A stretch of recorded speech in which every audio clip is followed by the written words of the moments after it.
In today's NBA, it's safe to say that players make a whole lot of money. Consider for a moment the deals signed by Bradley Beal and Nikola Jokic, which total more than $500 million between the two of them. When you compare that to the players of the 50s and 60s, some of whom had to get second jobs to supplement, it's really quite black and white. True, as we progressed over the next 3 decades, we can see a clear increase in salaries. But let's be honest, the large majority of them are nothing when compared to the kinds of salaries we see today. Michael Jordan, for example, made an estimated $94 million across his entire playing career. Golden State Warriors' Andrew Wiggins will earn that in the 3rd year of his current deal. You heard that right. This is all to say that while it still took some notoriously bad decisions on their parts, the players that we're about to take a look at didn't throw away hundreds of millions of dollars, only tens. But before we start, if you enjoy watching content on basketball, please subscribe to our channel Swish so that you don't miss any future videos. Now, let's begin. Randy Brown, $15,162,000 in career earnings.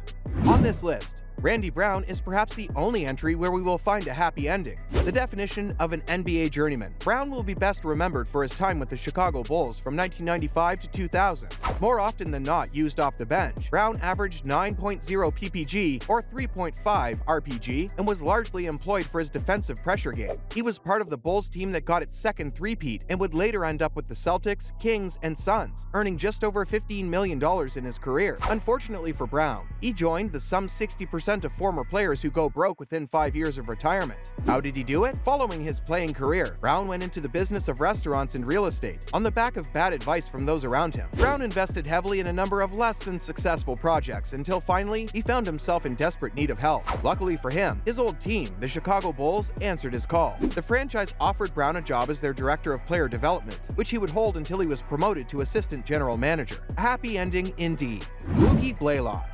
$31,790,000 in career earnings. While Trae Young may be turning heads today, it wasn't long ago that the Atlanta Hawks had arguably the best point guard in the league and certainly in the franchise's history. Indeed, Mookie Blaylock was the recipient of 2 consecutive steals titles in 1997 and 1998. In his 7 seasons with the Hawks, Blaylock averaged 14.9 ppg, 4.6 rpg, 7.3 apg, and 2.6 spg. To this day, he remains the franchise's all-time leader in steals. Yet, as is always the case, that was only half of the story. Blaylock struggled with substance abuse and alcoholism during the last years of his career, and most definitely after it came to an end.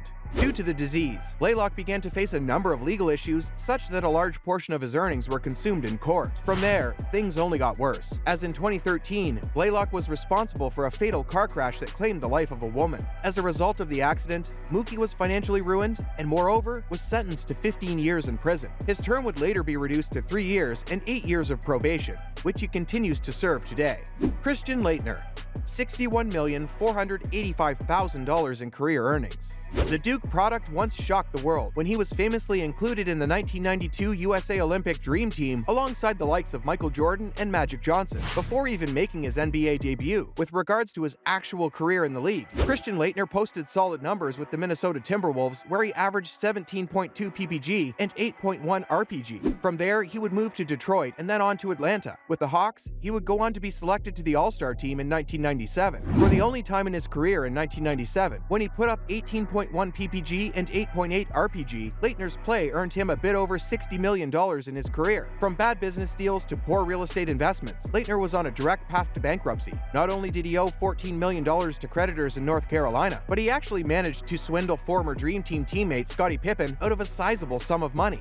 According to reports at the time, Pippen joined Laettner in a venture that was to see them purchasing the Memphis Grizzlies. Ultimately, the purchase never occurred, and Pippen's investment was not returned. The Chicago Bulls star would go on to sue Laettner and was eventually rewarded $2.5 million. Shawn Kemp, $91,572,903 in career earnings. If you watched the NBA during the 90s, then there is no possible way that you didn't know the name of Shawn Kemp. Indeed, it was on the back of Kemp's efforts, and of course his wisecracking teammate Gary Payton, that the Seattle Supersonics came to the fore during the decade. A high-flying and extravagant dunker of the ball, Kemp was literally a walking highlight reel. Fast, strong, and unbelievably explosive, the Sonics' number 40 was named to 6 consecutive All-Star games between 1993 and 1998, 1998 and even helped Seattle to reach the NBA Finals in 1996. While there are no definitive reports as to exactly what, where, when, and how, what we can understand is that Kemp made a whole host of bad choices after his career came to an end. Yet, perhaps the most financially damaging of all to Kemp is that he reportedly has to pay monthly child support to 6 different families. Antoine Walker. $108,142,015 in career earnings. The kind of player that you either loved or hated, Antoine Walker was definitely talented and moreover gritty. At 6 feet 8 inches, he was considered small for a power forward. However, that didn't stop him from finding success in the NBA. Named to the All-Star team on 3 occasions, the former Boston Celtics player averaged 23.4 PPG and 8.9 RPG. After moving to the Miami Heat, he actually won a title in 2006. What's striking about Walker's descent isn't just how far he fell, but how quickly. Indeed, just 1 year after winning the championship with Miami, and while he was still fighting to keep his career alive with the Minnesota Timberwolves, who he had joined, Walker filed for bankruptcy. Walker would admit that it was largely due to his out-of-control gambling habit as well as legal fees which came as a result of a number of misdemeanors. Interestingly, Walker was able to turn things around, for which he must be credited. Today, you can find him on ESPN, where he works as an analyst. Honorable mention goes to Latrell Sprewell. One of the most exciting players at the time. Many of us will remember Latrell Sprewell's infamous phrase, "I got a family to feed," uttered when he rejected a $21 million contract extension with the Minnesota Timberwolves in 2004. Sprewell would unfortunately not get another chance, as he wouldn't sign another contract after the following season. A 4-time NBA All-Star and shoo-in for 20 points per game, Sprewell was as good as he was unpredictable when it came to his attitude. Many NBA fans will remember, of course, when he choked his then head coach, PJ Carlesimo. Across his career, Sprewell earned approximately $97,060,000. With that said, many weren't surprised when just 3 years after retirement, Sprewell was in trouble. It was in 2008 when the federal marshals seized and repossessed a yacht that Sprewell owned after he failed to continue making payments. That unfortunate event was soon followed by the foreclosure of his $1.5 million home. To this day, Sprewell's story remains a cautionary tale about the correlation between pride and ruin.